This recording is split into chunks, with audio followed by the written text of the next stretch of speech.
right, everyone. Welcome once again to the Faces of Business. I'm your host, Damon Pistolka, and boy, do we have a special episode for you today.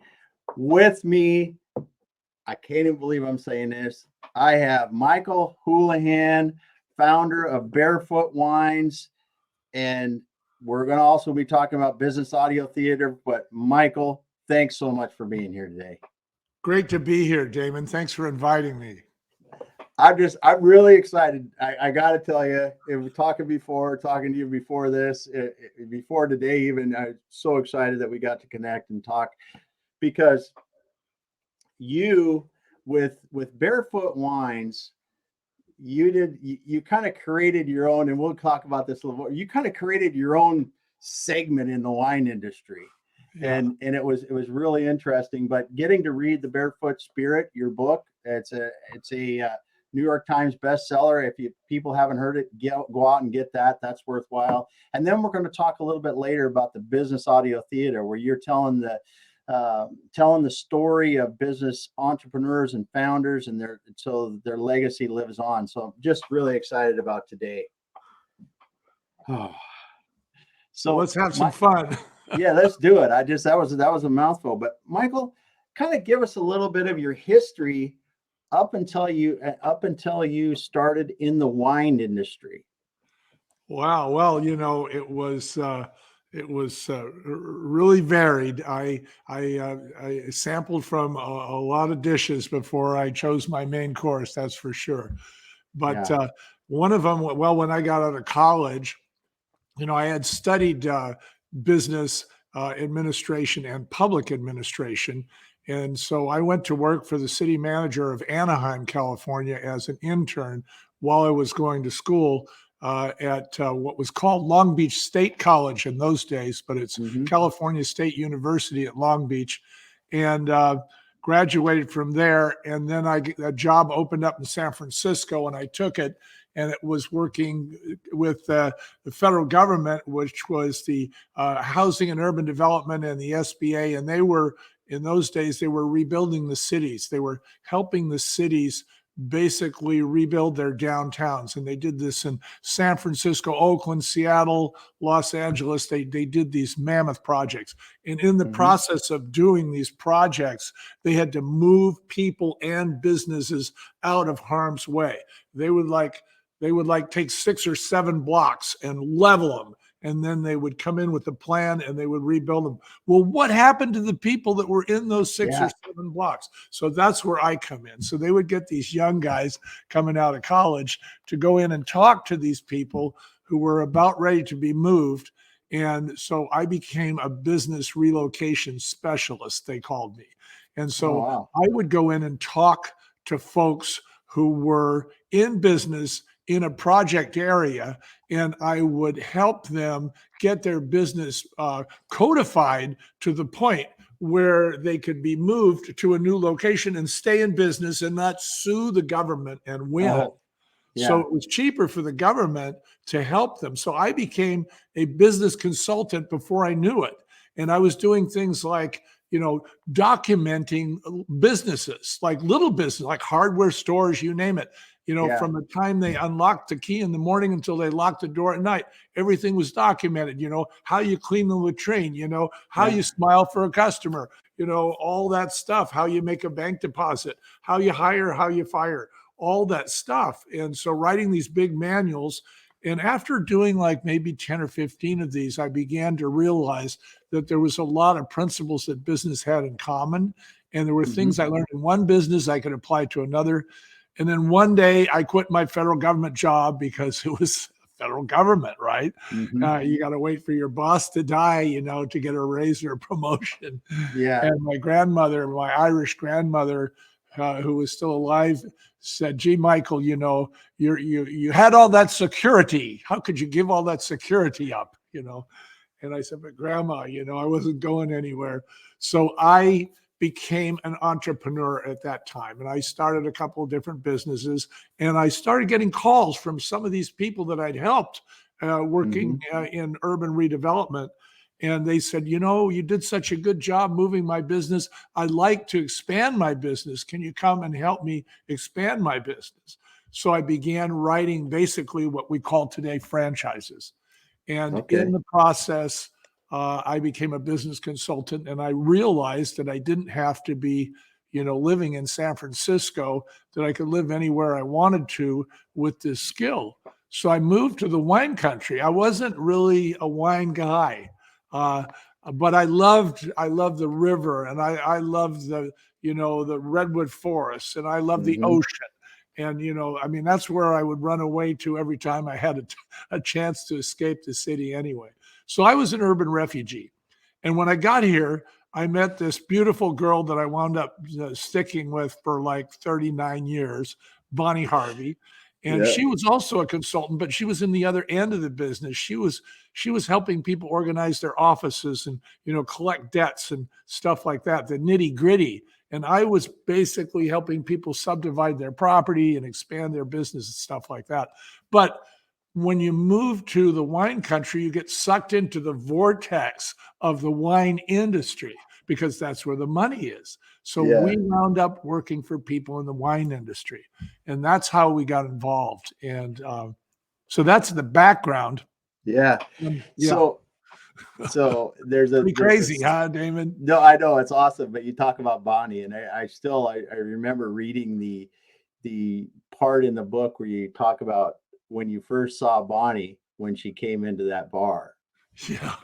Can you explain that a little bit? Because I think that's Well, just that awesome, was man. that was a long time ago, okay, in a galaxy Yeah. far, far away. I Yeah. mean, for one thing, we had live rock and roll bands, with a four-horn rhythm section, lead guitar, bass guitar, scratchy rhythm guitar, drums and congas. I Yeah. mean, when this group took off, everybody danced. And in those days, you pretty much had to ask a woman to dance. You Hmm. couldn't just get up there and dance by yourself. And the women weren't up there dancing by themselves, but the women Hmm. were in control because they could say no, right? Yes. Yeah. And if enough women said no, you'd have to leave the club, right? Yeah. Yeah. It's time to go. But I was talking to my friends, a couple male friends, and we were in this club that we liked in Santa Rosa, California.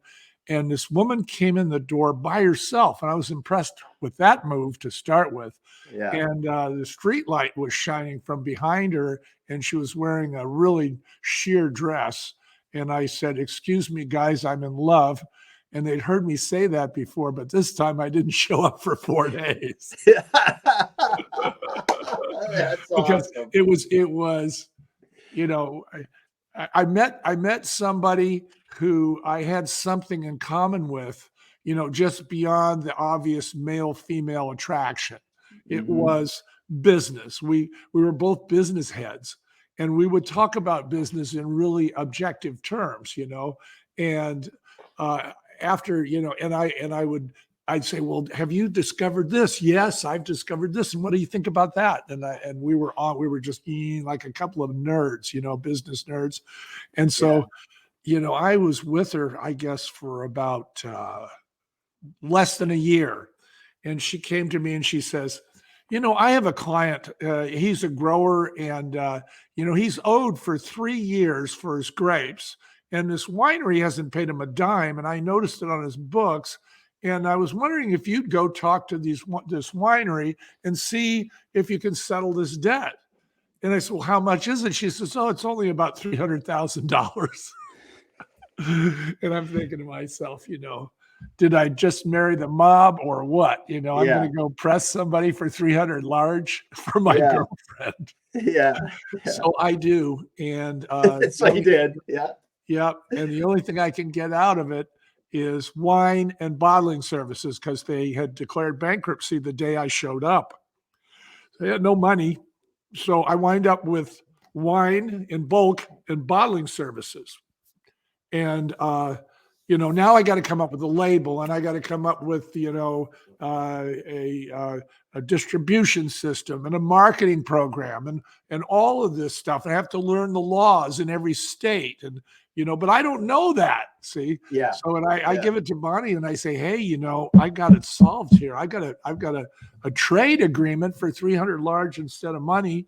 we can do that other stuff. Let's just do a business and, we'll clear this out in a few years. How hard could it be? Yeah, it took 20 years.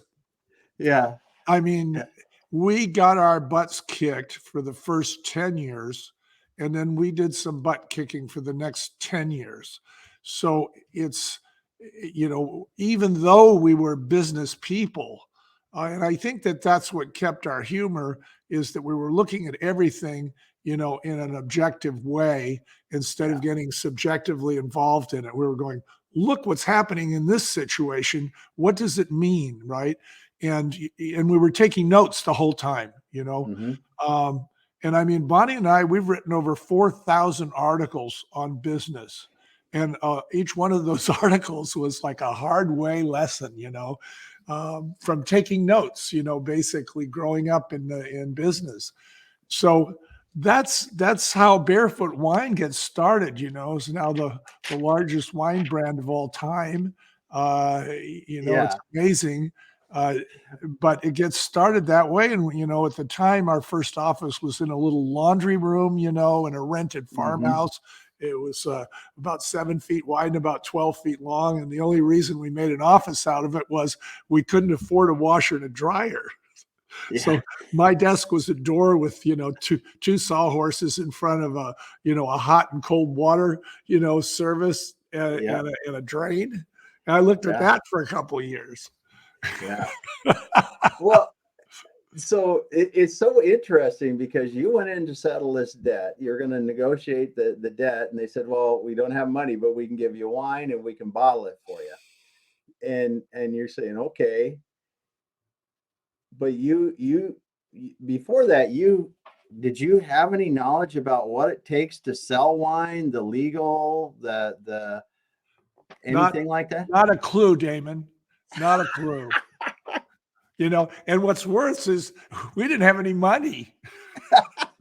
So like, and I it's love funny, it. I turn around now in retrospect, the reason that we were so, you could call it creative, but I call it resourceful. And the reason that we were able to really turn over the wine industry was because we had no money and no knowledge of the industry. Yeah. Because if we did have the money and we did have the knowledge, we would have thrown money at things like advertising and Yeah. offices and material and all that. And and what we did was extremely efficient. We Yeah. took a look at it and we said, what's the value proposition here? Is it the vineyards? No. Is it the winery? No. Is it the offices? No. So it's not bricks and mortar. What's the value proposition? It's sales. Okay, very simple. It's sales. So if you're not making sales, you don't need all that other stuff. And Yeah. so many people get in business, and the first thing they do is spend a lot of money on the big millstone that pulls them down in the river. Yeah. What the heck? I mean, there's months when you don't have sales. There's years when you sell less than last year. And the fact of the matter is, if you've got that kind of financial commitment out there, it's going to bankrupt your company. You're not going to get going. And today we work with startups, we advise startups, and we even help investors who are investing in startups. And what we want to know is, are they really lean? Let's talk about lean. Let's really talk about being resourceful. Let's talk about what is the value proposition here, and let's not get distracted by what everybody else is doing. Yeah. Yeah. Because I mean, the in the book, and I want to ask a few questions about that. I mean, there is the oh, I got it in my notes here. The guy at Don Brown at Lucky Supermarket. It seemed like he was a hardball person that really taught you a lot about what you needed to do to get wine into these grocery stores. Well, when you are not born into the wine industry, when you come in from the outside or any industry, Yeah. and you're broke, and you're sitting on $300,000 worth of product, you've got to move it. You've got to. Hmm. And so now we're back to sales again, but you're not going to just sell it by putting up a sign. And so, you know, you got to be a little bit humble. You got to be hat in hand. You've got to, as we say, make friends in low places, you know, work with people who've got real dirt under their fingernails. I don't care if they're driving a forklift. I don't care if they're driving a truck or running a big bottling line. You ask them their opinion about what sells and what doesn't sell. And you go to the buyers. Well, this guy, he was gruff, you know, he's played in the business theater, you know, by an incredible actor, and really comes off snarky, which he was. And, you know, I just said, by the way, he was the buyer for a large supermarket in California that had over 250 stores. So, I mean, this was plan A. You know, we bottle it up, we put a brand on it, you know, we sell it to the supermarket, they sell it, we get the money, we pay off the debt, we're out of there, right? With maybe $8,000 in our pocket, you know. But no. So the guy says, yeah, he says, first of all, he won't see me for 4 weeks. And then he goes, yeah, you know, I, you know, what do you want? What do you want? You know, what are you selling? You know, make it fast. I don't got all day. I'm really busy. He says in this like whiskey voice. And I said, well, I said, you know, we made a trade for a debt for a client. And, you know, we have about $300,000 worth of wine and we can give it to you any way you want. How do you want it? And the guy sits back for the first time and he really changes his look on his face and he goes, wow. He says, you know, he says, nobody ever asked me that before. He says, you're the first person to come in here and ask me what I want. Everybody else is telling me what they want, what they've done, you know, what the prices are, what the programs are, what the marketing is. And you come in here and ask me what I want. Well, I'll tell you. He says, get out a pencil. He says, can you know, write this down? So I said, okay. He says, are you ready? I said, yeah. He says, okay. He says, give me a salt and pepper act, make it better than Bob and cheaper than Bob, and put it in a pig. He says, you got that? And I'm writing this down, salt, pepper, Bob, pig. And I'm looking at it and I'm thinking to myself, shut up. And he says, can you do that? And I said, yep, we can do it. And so then he says, okay, get out of my office, you know. And I'm out halfway down the hall, and he goes, "Hey, and another thing," he says, hey, don't make the label, you know, a castle or a chateau, and don't make it a leap or a bridge or a lake." He says, "I got too many of those. I can't sell anymore." He says, "Make it a name that's the same as the logo. The name is the same as the logo, and make the logo visible from 4 feet away so she can see it when she's pushing her cart. All right, now get out of here, you know." Well, I just got the equivalent of a master's degree in in uh, uh, in wine merchandising, or for that matter, any kind of brand, you know, a packaged brand merchandising, in about 37 seconds from a guy who didn't want me in his office. And he was telling me the truth and he was yelling at me, right? And he was kind of, you know, irritated that I was so dumb about it. And so I go to my friend, I said, "Can you translate this for me?" And he goes, "Yeah, what do you got?" And I said, "Well, what is the Salt and Pepper Act?" He says, "Oh, that's easy." He says, "A red wine and a white wine." I said, "Well, tell me, who's Bob?" He says, "Oh, that's Robert Mondavi."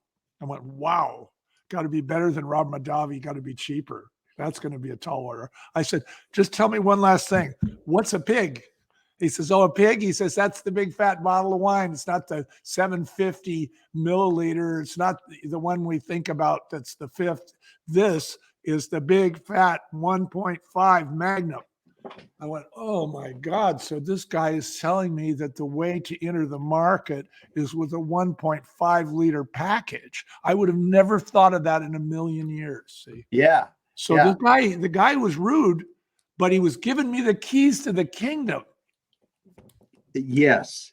Because like you said, and this is when I was reading the book, I was thinking, this guy was telling you the most critical information from someone that has to sell just a gazillion cases of this stuff every year. He was saying, make the label big enough so people can see it from 4 feet away. Well, that's brilliant. How many times have you had to pick up a wine bottle and look like this, you know, just about get out the magnifying glass to read anything on it if you wanted to? And then then he was talking about, get a big enough bottle that it doesn't have to be a 95 plus bottle Yeah. of wine. It just has to be a decent wine in a big bottle that people can see what it is and recognize the brand. Yeah, and he was telling me where he had a space on his shelf, not just his shelf, but every chain store and every package store, there was an opportunity to compete at the 1.5 liter package Ah, level. And that was incredible because that, we have a saying at Barefoot, strike where the enemy is not. And so the enemy was not at the 1.5 level. They were at the fighting varietals in the 750s. So we got established in the big package, but it wasn't that easy. Nothing's, you can't say yeah. that was the one thing, of course. No, no. And through the book, you talk about, you know, just all the trials and tribulations of actually growing it, but and not but we'll get to that. So back to the 300,000 in wine. How long did it take you to sell that first $300,000 worth of wine? Well, it turned out to be about 18,000 cases. And it took us probably a year to sell 18,000 cases, which is actually, we didn't know it, but was really fantastic because there are Yeah, wineries out there that are only like 6,000 case a year wineries. And we were yeah, selling that a year, yeah, 18,000. And when I went back to Mr. Brown and I said, look, I've done everything you asked. It's a Salt and Pepper Act. It's in a pig. It's the same price as Bob. It's about the same quality. And you know what? She can see it from 4 feet away. And we got a name, Barefoot. It's the same as a logo, a barefoot. yeah, And, it's everything you asked for. I said, how many truckloads do you want? He looks at me like I'm from Mars and he says, are yeah, you crazy? He says, you put a foot on this. He says, nobody's ever seen a wine with a foot on it. Nobody knows Barefoot. He says, are you going to put $1 million into advertising? I said, are you kidding me? I don't have $1,000 for advertising. yeah, I'm trying to trade it away, this asset here for money so I can yeah, pay my debt. And he says, well, I can't take it. No chain store will take it. No box store will take it because nobody's ever heard of it. And if you don't want to put money into advertising, I don't know what to tell you. So what am I going to do? I said, I bottle it all for you. He says, I guess you got to go sell every mama, papa and every independent, because the big boys are not going to have anything to do with you. So I go out and I start selling these little mama, yeah, papas and independents, and they got the same problem that Don Brown has. Is there any advertising behind this? We've never seen anything like it. And you know what? It was not selling. I mean, I can't kid you. It was not selling. And so a month or two went by and we were freaking out because the chains weren't touching it and the locals were looking at it like, are you sure about this?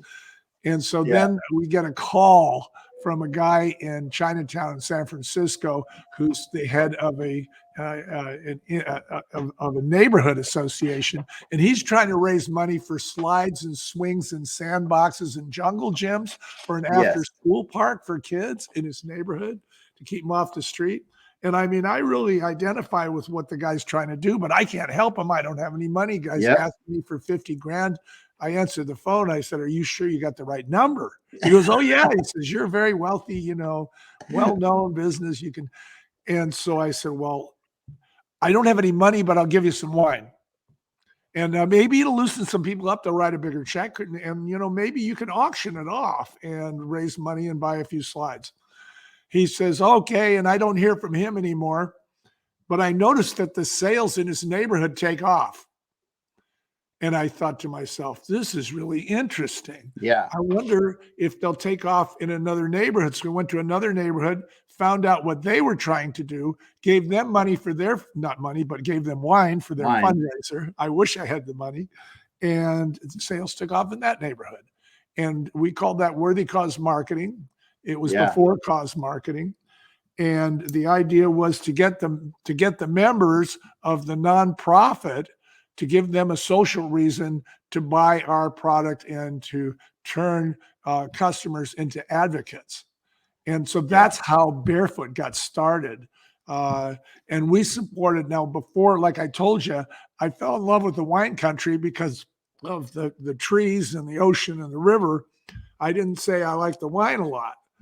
Well, that was our passion. Both Bonnie and I were conservationists because we both grew up in big cities. She grew up in Portland. I grew up in San Francisco, and we saw all the infilling. We saw all the suburbs. Yeah. We saw it just getting bigger and bigger. And for us as kids, it was harder and harder for us to get into nature. We had to Yeah. drive, when we were kids. You could walk to nature. But Mm-hmm. but then you had to drive to it, and then you had to drive an hour, then you had to drive a couple hours. It was crazy because the cities just Yeah. kept getting bigger. And so we were conservationists, and that was our passion. And we figured out a way to use that passion as an advertising program by supporting groups that were doing just that. Wow. Wow. It's interesting, huh? Well, it is, and that's the thing that I think your need to be frugal. It's like you said, if you would have had all kinds of money, you would have just done like everyone else. You would have been out there buying the ads, making the flyers, the big displays, and everything else. But as you were doing the worthy cause marketing, you were able to drive a grassroots uh, customer base. And then were you then able to you were selling wine then into the local mom and pop grocery stores around these areas where you were doing the worthy cause marketing? Is that how it kind of started to organically grow, or how did it? Well, it's interesting because the guys from Stanford will tell you about target marketing, they call it. Yeah. This was target marketing. We were supporting groups that were within 10 miles of the retail stores where our products were for sale on the shelf. So these were like in the same neighborhoods. Okay. So the folks that were coming in had seen our brand at their fundraiser and thought to themselves, "Oh, I know these guys. They support us, for the Yeah. kids park, after school kids park. I'm going to try their wine out. Oh, it's pretty good. Maybe I'll tell my friend because maybe they'll support us some more." And so Yeah. that's how we did it. But we weren't bragging to the general public and saying, "Oh, we're supporting all these worthy causes. We're good guys, and that's why you should buy our wine." We weren't even doing. We weren't talking to the general public. We were Yes. only talking to the nonprofit organizations and their membership because we had no customers. So we thought, well, heck, if we can get some customers, we're better off than having none. Yes. Yes. Oh my, that is so interesting and innovative too. And in the time, you really took that a long ways to develop that as your main way to market, and you helped so many good causes by doing it. Yeah, absolutely. We took it across the United States. We backed groups in Oregon and Save Delaware Bay of all places, and the Okefenokee and Florida, and you name it. I mean, we found these conservation groups and we supported them. The Surfrider Foundation started in Mhm. California and wound up being in every city that's in every beach around the United States, including, places like Michigan, you know. Yeah. and we supported them. We helped them with their fundraisers. And they supported us because they saw that we were real conservationists at heart. And it wasn't just a scheme to see how much wine we could sell. It was like Hmm. it's a real thing. And we did something for them that they couldn't do for themselves. We took their goals and put them on tags on our bottles in the supermarket, which was a venue that they could not get to promote their goals. So Yeah. all of a sudden, they had a new platform that they didn't have before. And that helped them get the word out about what they were doing. And who are they getting the words out to? Our clients. And who are our clients? They're women. They're 37-year-old women with 2 kids. Of course, they're concerned about how clean the beach is and how clean the ocean is, Yeah. right? Of course, they want to save the parks. That's where they go camping in the summertime. So Mhm. this was a really nice marriage for us, and we speak a lot about it in our book. But we have helped hundreds of companies find and pair with worthy causes that help them sell their product, and they help the causes promote their goals. Yeah. Yeah. So the way when you think about this, this is really a special marriage because for the organizations, by you hanging the tags on the wine in the store, you are bringing like you said, a new level of awareness for them. Because Yeah. you could have a boys and girls club down the street that nobody would ever hear about or whatever the organization is. But with that tag hanging there, that person that's in there, the mom that's in there buying a bottle of wine, now she sees something about Boys and Girls Club. She associates the wine with a good, worthy cause. So when you're sitting here, and for you, when you're looking at this, all these different bottles of wine to choose from, I'm going to choose the one that's going to support the worthy cause in my area. Right. Well, that's the thing. We believe that all marketing is local. And Yeah. the more local you get, the more powerful you get. Uh, a lot of people, I don't know. What's going on in America today is that we're getting to the common denominator of corporate style, which is things get systematized, things get standardized. And what are they doing at Nike? And why aren't we doing that over here at Adidas? And maybe there's a good reason you're not doing it. Maybe it doesn't really work for them. Yeah. Maybe they don't know it isn't working. Well, and it's not the same business, right? I mean, every Well, business is unique. exactly. But you have this.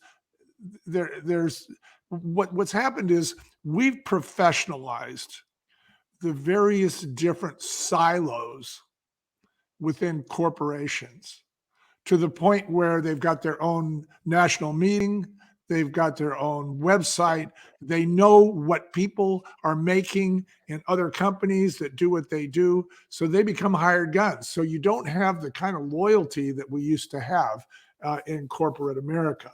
You now have this kind of a system. It's kind of like sports. People get traded off, right? Yeah. It's like, I remember what are you rooting for anyway? It's laundry, right? Yeah. It's a uniform, Yeah. and that's it. It's uniform. So we tried very hard to break that mold. We involved our people in all aspects of marketing and merchandising, and I don't care if a guy was an accountant. We had him in the store, so he had to see what was really going on. Yeah. Yeah. Well, and so when did you get to the point you said you struggled for 10 years and then you killed it for 10 years? When did you get to the point that you said, I think this is going to be a business that might go somewhere? Well, when we started to see that California brands like Trader Joe's were using Barefoot as a way to introduce people in Iowa to what's going on in California. And we're coming right to Oh, Des Moines, Iowa with Trader Joe's. And you could go there on Saturday and shop and see what the people in California are buying, right? Now, your kids are going to school in California, and California's always been this kind of like, I don't know, destination location. I don't know why. I'm a Californian, but we got yeah. more problems than they do. But the thing is, people have this magical thing about it. And so when I saw that these companies were leading with Barefoot in their wine sections, I realized that it was because Barefoot was fun. It was retail entertainment. It wasn't stodgy. It was a way to add color and life to the wine section, which looked like a morgue, for God's sake. It was just not fun. And everybody was serious as a heart attack, And if you didn't know French words, you were out of luck. You're not going to Yeah. go tell somebody in the Midwest to learn a bunch of French words so they can drink wine.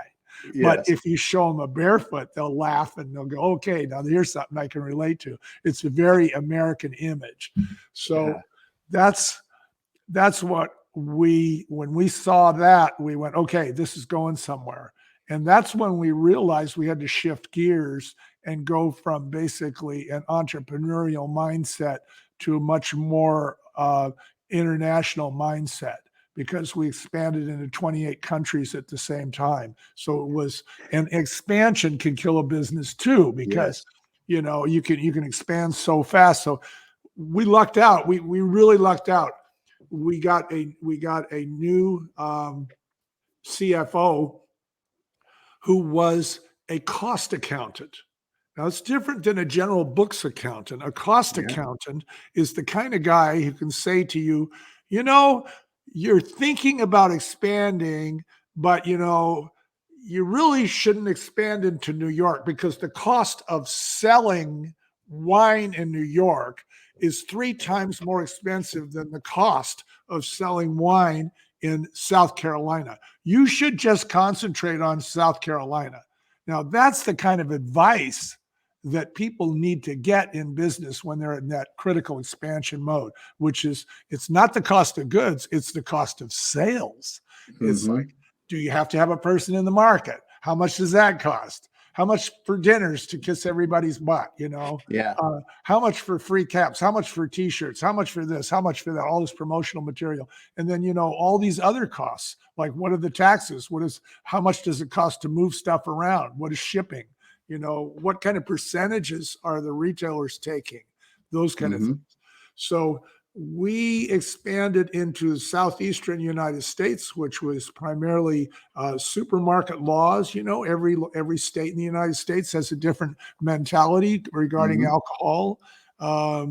New York has the bottle shop mentality. One person can own one shop. That's it. So it's not like a chain store. Mm-hmm. You're not going to sell one guy and be in all the Food Lions, or you're going to sell one Yeah. guy and be in all the Publix, right? Yeah. So that's why we expanded with caution and with the direction of a good cost accountant. Yeah. Yeah. That's incredible. So you're sitting here, things are starting to hum, and you ended up selling the business. You guys were doing, I think it was, if I remember right, it was over like 600,000 cases a year or something like that, which is, you were one of the biggest brands in the world at that time, right? Or in the US anyway. Well, in the U.S., Yeah. fastest growing band in the U.S. and top 20 in the U.S. Okay. So then you ended up selling to Gallo. Yeah, yeah, and So we wanted to. yeah. Yeah. Explain. So I'm in the exit business. We help people sell. So Right. were you thinking about this up to the point that it's like, hey, it's time for us to move on. We need to find somebody to buy, or did it just happen? There's 3 reasons to go into business. One of them is, oh, I love it. It's my passion. I love throwing pizza. I'm going to have a Pizza Hut and I'm going to throw pizza. That's fine as long as you're throwing pizza. Okay. And you really love it and you don't care about your time. And then the other one is, my kids are going to take over my business. It's going to be a legacy. I'm going to hand it off to my oldest daughter, and she's going to take care of me when I get old. Well, good luck with that, because she's going to want to sell it about 6 months after you pass. And then the last reason for going into business is to build brand equity and monetize it, or in straight street English, build it to sell it. So the whole idea here is that Mr. Big doesn't come knocking one day. I feel sorry for you if he does, because you will not be prepared. If you're going to exit your business, you want to do it deliberately, and you want to think about it from day one. In other words, you want to really think about who are the top 5, suspects that would buy my business and why. Is it a vanity buy? Is it a strategic buy? Is it a bolt on?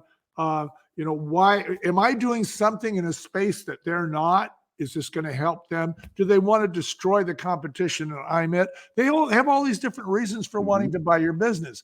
But the idea is that the more prepared you are, the more you'll make. Because the moment that the word gets out that your business is for sale, you lose value right then, because your salesperson leaves. Your largest buyer says things like, I've been buying for you for years, but this time I'm going to pass because I want to see what the new owner's going to do. I want to know if he's going to guarantee the product. I don't want to get stuck with product. See? Mm-hmm. And so the idea is you keep your mouth shut, and the last person that finds out that your business is sold are the people that work with you, buy from you, and supply you. In other words, your stakeholders. So in order to do that, you really, and by the way, to answer your question, Bonnie and I wanted to sell it from day one. We just couldn't do it. You know what I mean? It's like I used to be a surfer. There's some waves you just can't kick out. You got to ride them. It's not a question. I mean, if you try to kick out, you'll break your neck. See? So the idea is, I mean, we were surfing on this wave of debt, right? And that's the thing that you've got to think about when you're own a business. I mean, so you make a couple of $100,000 one year. What do you say? Oh, honey, I think we should build a swimming pool. Oh no, let's have the airplane. You're going to do any of that. You know what you're going to do? You're going to buy a new rep in Iowa. See? Yep. And there goes your 200 grand you thought you made. You didn't make it. In other words, you don't make any money really if you're playing your cards right until you sell it. Yeah. That's when you really cash in. And that's why it's so important to understand exit, to prepare for it, and to have the strategy. It's not like Mr. Big is going to notice you. You've got to get your peanut in front of that elephant. And that in itself is a strategy. How do you do that? It's strategic management. You're making decisions every day and you're saying, is this going to get our brand in front of the person we would like to acquire us? Is this going to make them notice? Or am I going to do this over here? See? Yeah. So it's not like you have these freedoms that you think you do. You're up against this desire to sell your business. Well, you better make decisions that are going to make your brand valuable, perceived as valuable, interesting to your acquirer, so that your acquirer says, if I don't buy this, my competition will. This brand is getting too big. Here's the other thing. You got to go to lunch with a broker. You got to go to lunch with a broker and you got to say, listen, have you sold any businesses like mine in the last year? Or do you know anybody who has? What did it sell for? What was its rate of growth? What was its market share? And on and on and on until you know all the metrics that happened as a result of that business selling. Well, so you don't sit out there and say, I think we'll have some business goals. Oh, what are our business goals? I'm sorry, they're already written. The minute that you went into that business, the business goals were written for you, and they were written at the last transaction of the business that was just like yours that sold. See? Yeah. And so the idea, and that's why we are valuable to our clients, because we help them get out of business and we understand what they have to do. And sometimes it's totally, counterintuitive. But it gets them the attention they need. It gets them the identity that they need. So, yeah. That's awesome. That's awesome that you intentionally built it to sell it. You sold it to Gallo. You worked for them for a couple of years to make sure the brand carried on. And then I think you did this pivot and you started the business audio theater. I want to talk about that for just a moment and what got you. So explain the business audio theater first of all. Okay. So, Bonnie and I, we were asked for years to write a book about Barefoot, and, we wrote a book, but we didn't like it because it was the standard business book. Here's the 3 things you got to do, the 5 things to never do, and the 20 things your customer wants from you. It's all outlined for you. That's prescriptive text, and it's boring. And you're not going to get a 24-year-old to read it. And so, and they're the ones that need to read it, the next generation. And so we said, well, let's do a business adventure story. It'll be a cliffhanger, you won't know. Are they going to get arrested? Are they going to get foreclosed upon? Is the bank going to take everything? Are they going to lose their top salesman? Are they going to lose their top buyer? What's going to happen? See, and you find out in the next chapter. And so we wrote it like that. And then people started saying, oh, you got to speak at our school. So we spoke at 60 schools that teach entrepreneurship around the world, including Oxford, which we spoke at just 2 weeks ago in England. Yeah. And crazy cool. And these young people love business presented this way.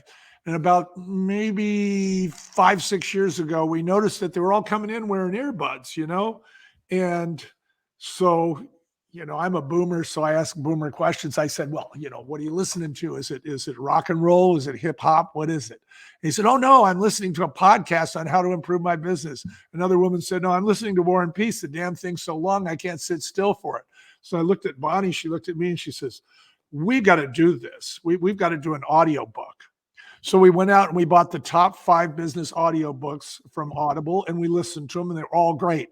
I mean, I learned something from every one of those books. And I mean, I have a lot of experience and I learned all new stuff. So I highly recommend that you do this. But what I didn't like was that they were all read to me. They were all narrated to me. And I didn't like the idea that they were prescription. I'm telling you to do this. We did this and then we did that. So it's first person. And I thought to myself, we've got to do an audio book, but we really got to think about. So I'm driving with Bonnie from Phoenix down to Tucson, which is one of the most boring drives in the world. And I mean, you get to see some airplanes that are sitting there because it doesn't rust. It's so damn hot and dry. And so here comes Guy Noir, Private Eye on NPR, on the radio station that we're listening to, because we always go to the lower end of the FMs and listen to NPR. And it's a 1945 radio show, complete with sound effects and musics. And, I knew she was trouble when she walked into the door, or whatever. And and so we thought that's the format we need to use. It's really audio theater. It's not read to you, it's performed for you. And we thought, this isn't very interesting. Now, it's expensive, right? Because you got to have actors and actresses, and you got to sound effects, and you got to have, technology to do this. But it all exists. And Hollywood's come a long way. So we get a company in Hollywood, which we become really good friends with, in Sherwood Players Productions. And we work with Matt Weinglass, who's a great director down there. And he's done a lot of movies in his own rights. And we said, well, we'd like to do something like a movie, but you don't need any cameras. It's all going to be, audio. And he, I love this idea. So we take our book, we turn it into an audio script, and we do it. And it wins top 5 audio books of the year from the Audiobook Producers Association in New York in 2020. And we're talking to one of the judges, and she says, we've never heard anything like this in the business world. This is nonfiction presented like fiction. Yes. And so then we started, then we got critical about our own business and what we were doing. And we thought, I wonder if anybody else would like this. And, I'm networked pretty well. So I asked my network, and I got in touch with a guy who is in the medical business, and I want to protect his privacy. But he asked us to do an audiobook for him. It's 3 hours long. It's 6 1/2-hour episodes. And it's punctuated by little podcasts with the real Dr. So-and-so. What were you thinking, Doc? Were you crazy? Why did you do this? But he gets to tell his story in the third person. Yeah. So somebody's acting him at meetings and, in the airplane and in the car, in the operating room. Yeah. And so now you can really make it fun. See, and that's the whole idea. Because if you want to keep people's attention, they've got to be excited about it. So that's how we got into business audio theater. And he's our first customer. And I just got back from Hollywood yesterday where we did a table read with some actors and actresses that are going to voice the parts. And I met the guy that's going to do the music for it, and it's going to be an Abbey Road style music, and we're really excited about it because it's a fun way to preserve a legacy. And here it's interesting. Here's how he wants to use it. He wants to use it to attract, retain, and engage his stakeholders. The idea is if they can identify with what I had to go through to get this multi-million-dollar business running, they're more likely to stay with me. They're more likely to want to work with me. They're more likely to want to give me credit. They're more likely to want to buy my services because they know that after all, I'm a real human being and I've got faults and fears just like everybody else. And I've made a lot of mistakes, see? And so that's what we're doing these days, and we're really excited about it. I mean, this is so much fun. And when we were doing all those talks, there was other business leaders in the green room that we would meet backstage, and we would talk to them, and they all said the same thing. What's going to happen to my business when it sells? What's going to happen to my business when I exit? What is my son or daughter going to do with my business? I've worked so hard to develop this culture, and this particular attitude that we have toward our clients and putting the customer first. I'm afraid that's all going to get lost by this corporate, standardization that is happening in the country right now. And so we thought, gee, this would be a great way to save founders' stories and preserve their legacy in a way that young people can identify with. So there you go. That's the long and the short of business audio theater. And by the way, we're going to reward your clients for listening to all this. We're going to give them a half an hour free episode from the Barefoot Spirit, which they're going to be able to download from your show notes. There'll be a link they can click on, and they'll be able to hear a half hour episode. And hopefully they'll want to buy the rest of the book, but even if that'll be awesome because get a laugh out of it. Like you said, this is a different way of portraying these stories that founders have. And I think it's when you're in that situation where you want to really share the legacy and share some of the goods and bads of really how the business got to a certain point, or this is the founding generation, and share that story with the next generations, I think is a powerful way to do it. Because it's, a video, but you wouldn't get someone to listen to video for the time. And that's the thing with a podcast. People will listen to a 30-minute segment, like you said, in a series kind of format. I think it's going to be really, really popular and interesting too. I hope so, Damon. We're a startup, and we're learning while doing. But I can tell you, we're going to try to knock this one out of the park so other people will say, hey, look, this is not Michael and Bonnie doing their own story. This is Michael and Bonnie doing a third-party story. Yeah. So it gives it a little more credibility.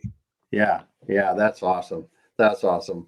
Well, Michael, I want to say thank you so much for joining us today. I so generous with your time, and man, I just thank you so much for sharing your story with us today. And we got some great comments here from Kenny and Kurt and others that were listening. Just thank you. I just love listening to it. Love talking to you. Yeah. And I wish all your listeners good luck with their business. And, I hope that they get the big check when they exit. We're here to help if that counts for anything. Very good. Very good. Well, thanks everyone for joining us today. Again, Michael Houlihan, founder of Barefoot Wines, now with Business Audio Theater. And as he said, we're going to be dropping a link in the show notes to give you a free half-hour download to part of the Barefoot Wines story, so you can listen to an example of the Business Audio Theater. And just hope you enjoyed it a tenth as much as I did today, because you will be back to listen to more and lots of good nuggets of wisdom here. Thanks so much for being here, Michael. Thanks so much. and we will be back again later. Have a great time, everyone.